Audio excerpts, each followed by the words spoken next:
A trilateral agreement between the Wabaseemoon Independent Nations and the federal and provincial governments marks a historic first in Ontario. The community located north of Kenora will soon take over control of its child and family services.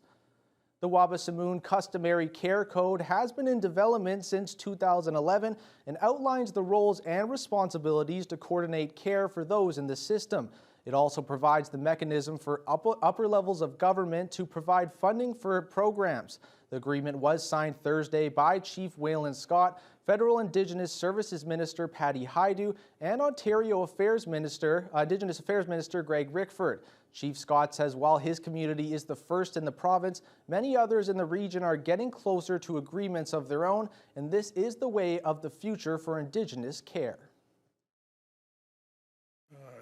If any problems that our communities run into in other jurisdictions, we want to make sure that they're well taken care of and that they come back to rightfully being in our community. For too many generations, your children and your families have suffered an enormous loss of one another. An enormous loss, a loss that can't actually be made up in many cases. Children and parents and families have suffered, and the losses have meant great hardships to bear. Spring, you can kind of feel, at least during the day, it represents a new season and a new beginning. So it's fitting from a timing perspective that we would have this opportunity.